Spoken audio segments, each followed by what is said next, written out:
Energy efficiency is great because it's easy to do and it saves us money. It's surprising, in fact, that we haven't moved there faster. Just one small sector, the lighting sector, can give us amazing gains. Many people know that if switching to compact fluorescent light bulbs can cut your electricity use by 75% easy. In fact, switching from an incandescent standard 100-watt bulb to the equivalent CFL over its lifetime will save enough energy to drive a Prius from San Francisco to New York City. It's amazing, the gains. So if you multiply this around the globe, switch to the most efficient lighting available, total world electricity use can be cut by 12%. Just in the lighting sector, we can cut electricity use enough to close 705 of the world's 2,370 coal-fired power plants.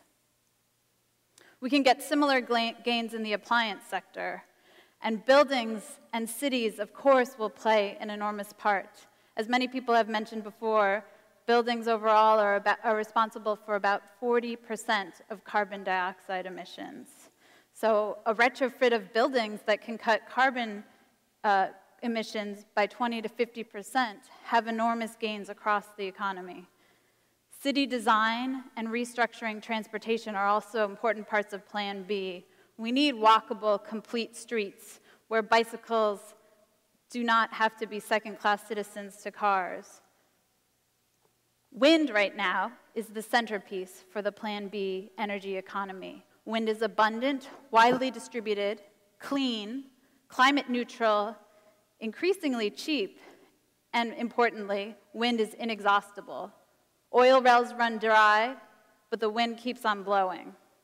Our Plan B goal for wind is to have 3 million megawatts of wind-generated electricity by the year 2020.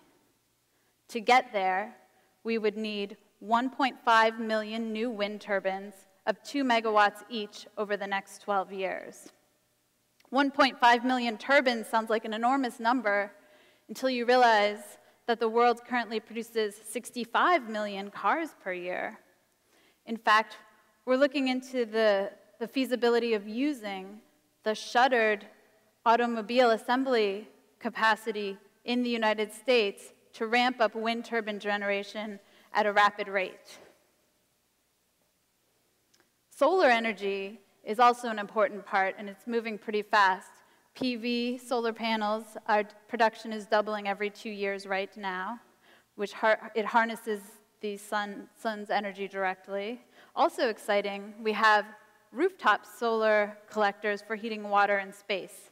Right now, looking at China, some 40 million homes currently use solar hot water heaters. In Germany, there's a new law that by next year, all new homes are required to have renewable energy heating systems, and the country will gradually retrofit older homes to bring them up to the efficiency of new buildings.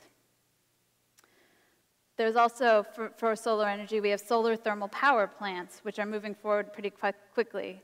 We have existing projects in California, Nevada, and Spain.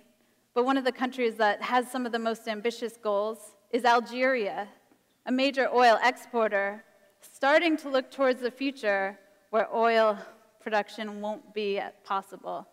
Algeria is planning 600-megawatt project of solar thermal power plants and plans to export much of that electricity to the EU. Those 6,000 megawatts would be enough to power a country the size of Switzerland. There's other sources of renewable energy that factor into the Plan B economy. We have geothermal, which right now is heating 90% of Iceland's homes.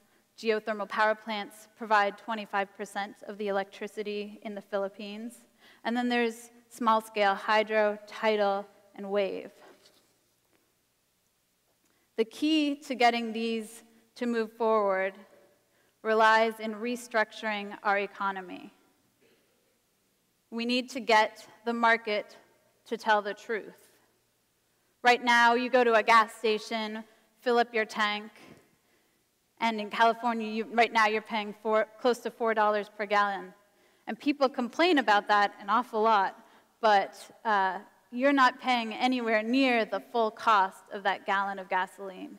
You're not paying for the climate contribution of burning the gasoline. You're not paying for the health and respiratory effects from the pollution caused by the burning that. Does anybody remember a company called Enron? Not too long ago, Enron was on the cover of all the business magazines, the world's darling as a wonderful company, but Enron taught us an important lesson. What happens when you leave costs off the books? Right now, the world economy is leaving many social and environmental costs off the books. So we propose restructuring the world's subsidies and taxes. Right now, the world pays $700 billion per year to subsidize environmentally destructive activities. We can restructure our tax system, raise taxes on pollution and environmental destruction, reduce taxes on labor, things we want, so tax the bads, not the goods. Plan B proposes a carbon tax, introduced at $20 per ton of carbon, ramping it up each year to get to about $240 per ton of carbon by the year 2020. This would be paid for largely by the coal and oil companies, but would permeate the entire fossil fuel economy and send a quick signal that we need to move away from these fossil energies towards the future.